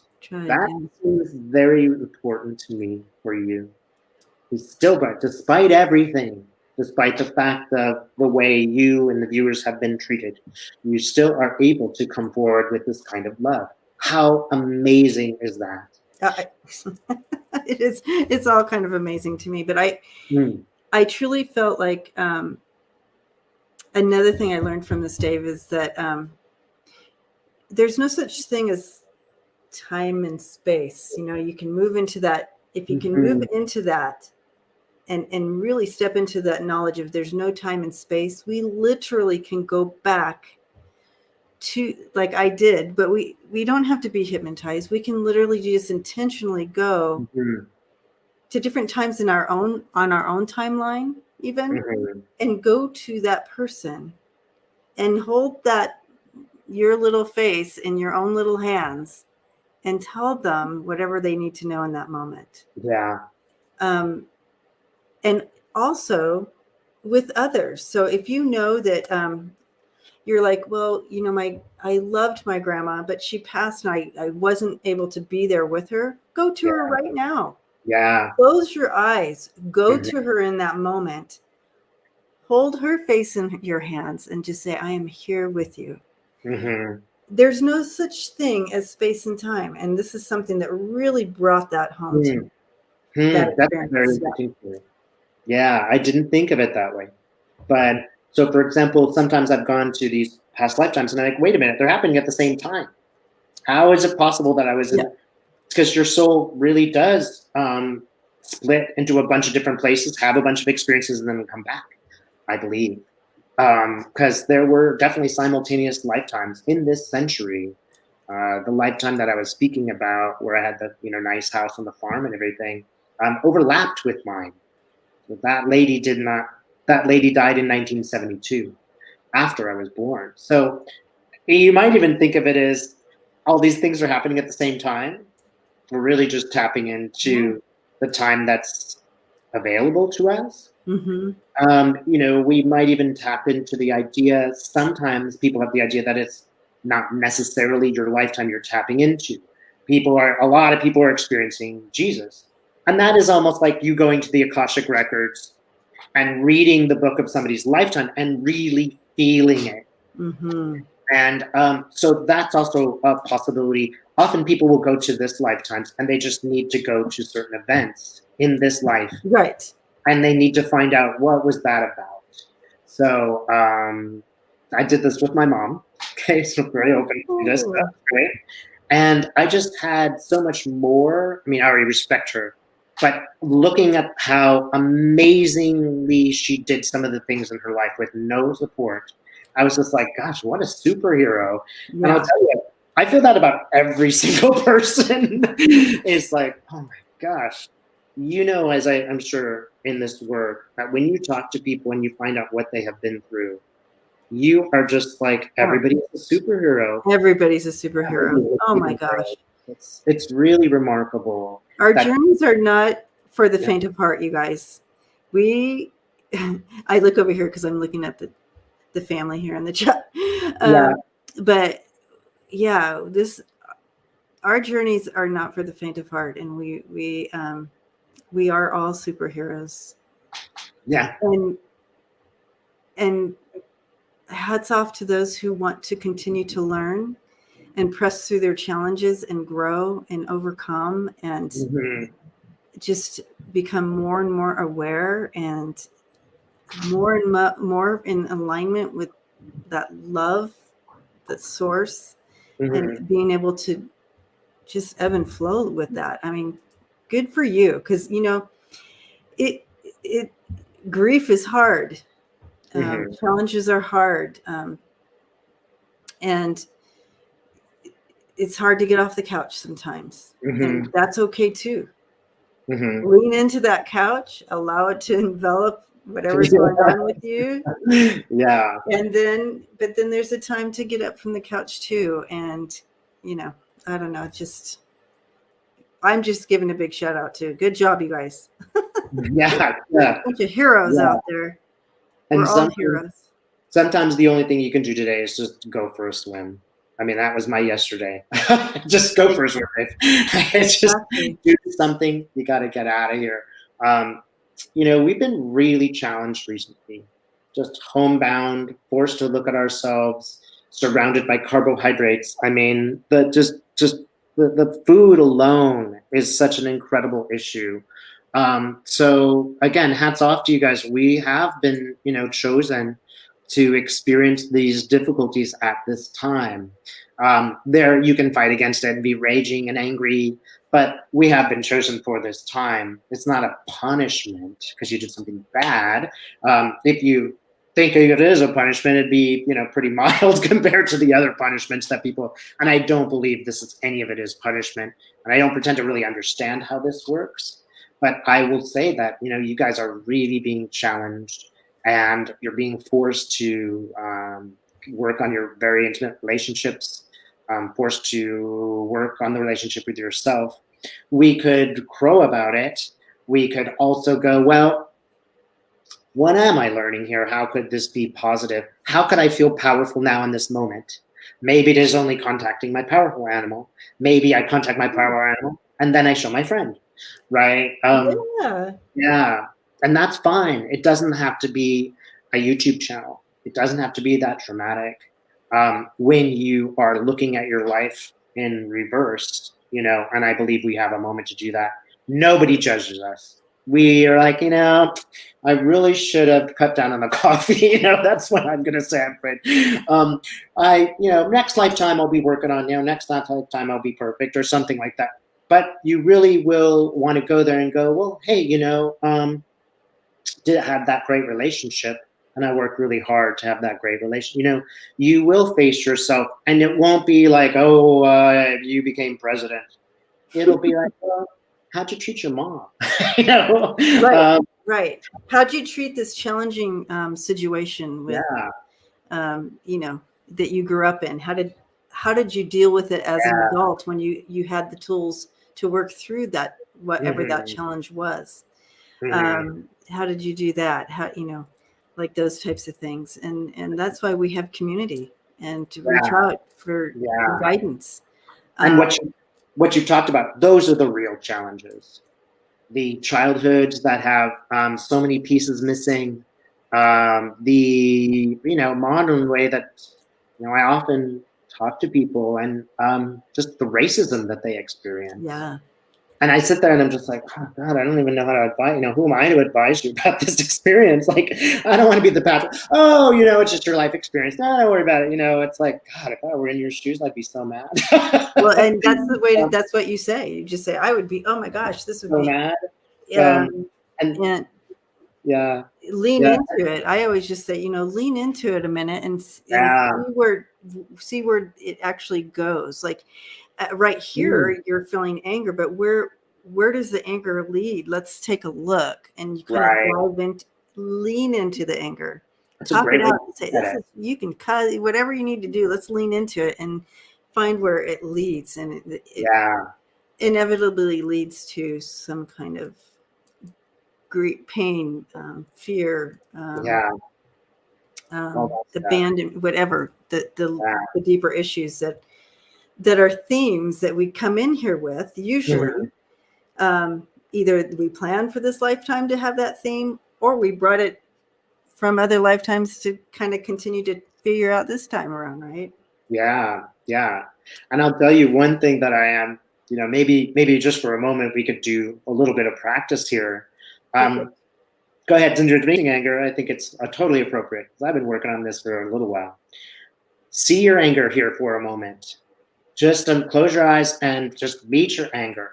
They might be dressed in a cloak, they might be waving a sword, and become friends with them. Okay. Notice that they are really helpful. They probably saved you a lot of times. There are a bunch of times when you would just keep quiet, but your anger just showed up and said, I've had enough. So we want to be friends with this character that's our anger. They're really helpful. Instead of being, oh no, we're always going to be peaceful. No, we are not always going to be peaceful. We should act peacefully. But here's our anger, and it's there to help us, and it keeps getting rejected and ignored. So, your anger, and I think it's great to personify them. Mine always looks like Sonic the Hedgehog. Okay. Yours might look different, but that's what he looks. And he's like, "Argh." I'm like, hey, no problems, man. I'm not here to fight. I'm just here to say, thanks for being who you are and for helping me. But I wonder if you will be my ally in this problem. So let's say this is a really great example. You go to work and you are being discriminated against. Now, first of all, it's probably true.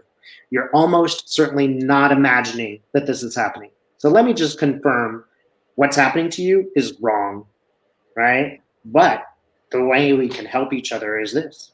Here is your anger. And you might want to just kill your boss. You might want to throw, mud in the drawers of their desk. But if you work together with this fellow or lady or it that is your anger, and say, well, all right, let's work together and let's figure out how to outsmart that boss, right? How can we use his racism against him? This is a secret weapon that you all have. You have a secret weapon.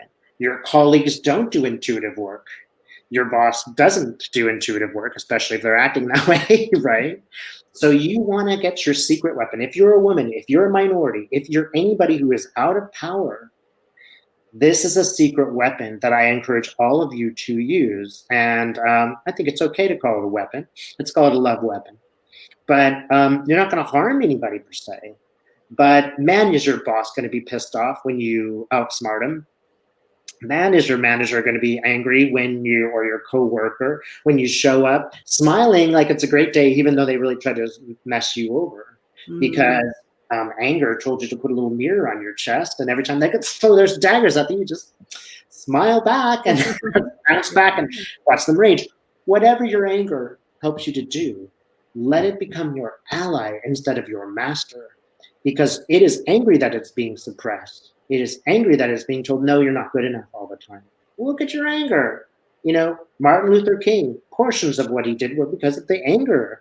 And people listened to my parents listened to Martin Luther King because they saw what was being done with the hoses and black people. And that's when they realized the truth of our world. They were angry. They were angry that our taxes were being used to spray, children with these hoses. So we have to ask, Martin Luther King, how shamanic was he, or how channeling was he? Oh yeah. That he became a friend of that anger and sat there and said, how are we going to work this out to make the police look bad? And think of the power of that. And everybody watching has that power. Do not deny it and think, often I get this, I'm 85. What do I have to offer the universe? I'm like, you are having a revelation.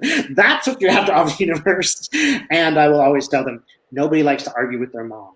So if you're 85, you can tell people what to do a little bit more than I could, right? So you're wiser. Empower Use your power. Yeah. Accept that the bad situation can be turned around to make you more powerful. Yeah. In so many ways, and even minor ways. Even if you want to, just be in a better relationship with your spouse, you can meet your anger and say, okay, well, what should we do to make this a little less anger provoking? Yeah. And that'll start to help you. Your anger will start to help you. And I like what Lori Sue says here. But but not just anger, all our emotions are so important. We're human beings. We get to feel. Are you kidding? Let's use these. Let's use these as powerful tools, not something that overpowers us, but we are proactive of using. Use your emotions. They're powerful, powerful tools. They are. They Lean really into them. are. Yeah. I'll tell you, as a man, I'm really bad at emotions. I was trained to be very bad at emotions. When I showed emotions as a child, they were dismissed or beaten out of me, one of the others. Not by my parents, who are awesome, but just by the society. Yeah. So, it's hard to get back there to feelings. And I still do this when people say, oh, how do you feel about that? And I still say, let me think about it. It's like, like, Dave, you don't think about your feeling. You feel it. It's right there. I've got to go through the steps of thinking about it before I can have a feeling. It's okay.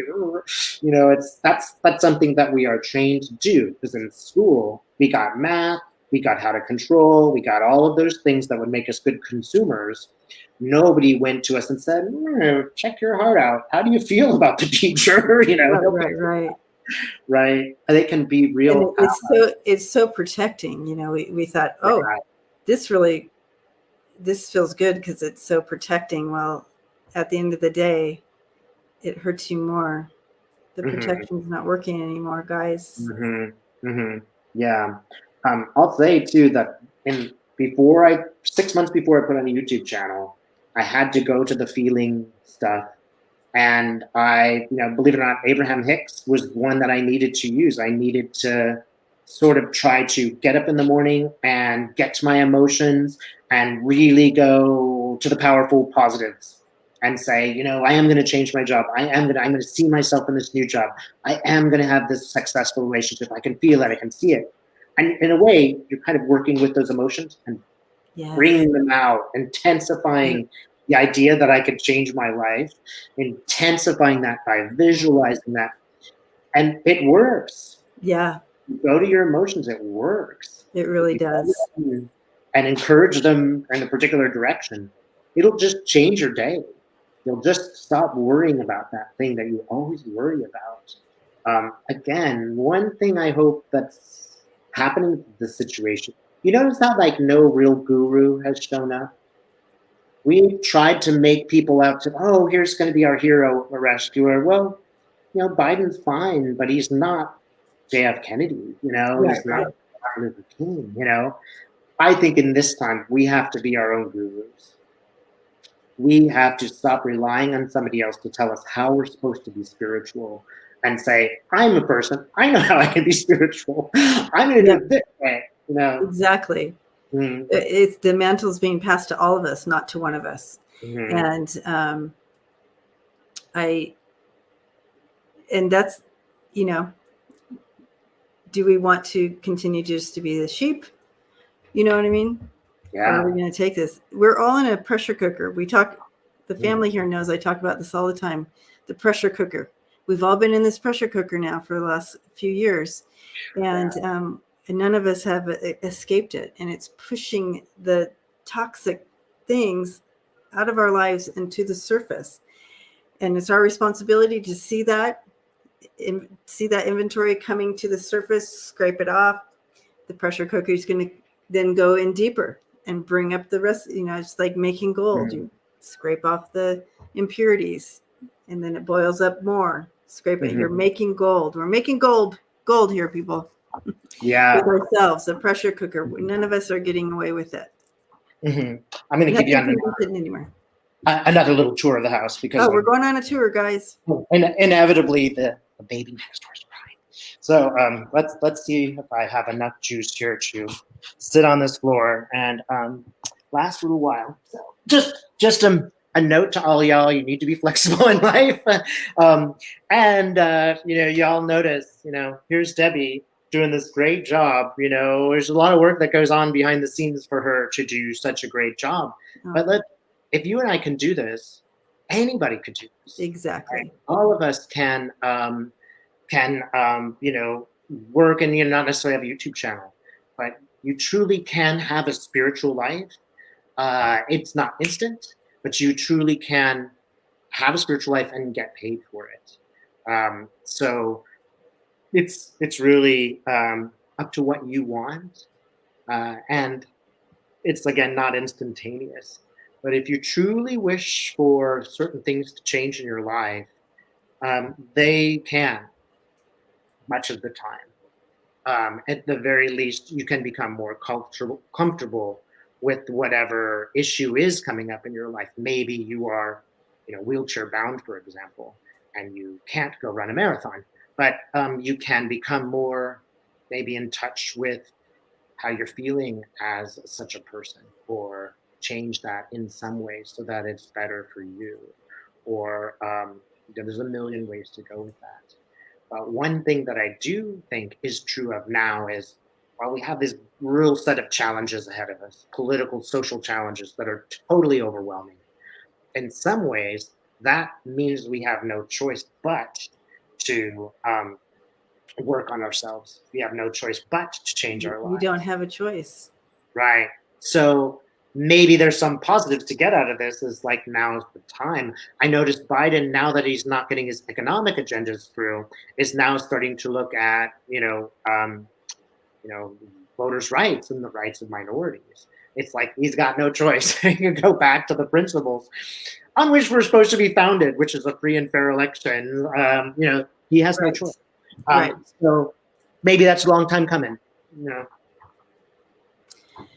So, Dave, it's been such a pleasure to hang out with you, and I just, I know that we are all going to take all the energy past between us all here tonight and move forward and upward. I just acknowledging the power that we have within us, and the support that we have around us. So thank you for everything that you do and what you bring to this community. I know a lot of us have been watching you for forever, because you bring such a loving, kind calmness in your delivery of messages, and we need that. We live in such a fear-based world. We needed that, and so from me and from the family here, we say thank you for standing up and doing doing this, your calling, what you've been called to do, being courageous enough to do it. Yeah. Thank you, guys. I want to say all of you have that same courage. And I truly love you. I truly love humanity. And I really love Debbie. You just have a great way about you, Debbie. I appreciate the work. And I appreciate that all of us are working together to become our own community, make things better, treat others really, really well. All of us are participating now in this. Yeah. Even when we sleep, we are doing this work. And that is true, because some of us, they do a dream night where they all meet up in the dream. It's pretty cool. Oh, really? Yeah, yeah. I want to be in my dream. Lilac Lantern Tarot, she does this dream night where, so she gives us all a prompt. And if we all, so let's say like tonight it's green or whatever, we all a green, blah, blah, blah. Then we all meet together. And then the the next day, they all talk about their experiences of meeting up in the dream. It's really cool. Really cool. Really cool. Yeah. So we do have a great, cool community here. So how can they find you, Dave, if they want to do a session with you of whatever, whether it's a journey or whether it's a hypnosis thing? Well, if you go to my website, which is moonride.com.au, don't forget the AU because I do live in Australia. That is one way. If you look at any of my videos, there'll be a link to the website. But yeah, that's how you could do it. Awesome. So find his page, of course, subscribe, of course, and the link will be there on how you can get a hold of him for any type of sessions that he would provide for, or does provide, whatever. And I guess that's it. It's been such a pleasure just hanging out. It's hard to hang out, but you have the rest of the day to look forward to, and we have our pillows to look forward to most of us. Well, sweet dreams, you guys. You can ask too. You can ask for your spirit animal to come to you in a dream. In your dreams, yes, absolutely. Wonderful, wonderful work. Thanks so much. And we'll see you all again. And hopefully, Dave, you'll come back and visit us soon. I'm looking forward to that. Awesome. All right. Blessings, guys. We'll see you soon. Blessings.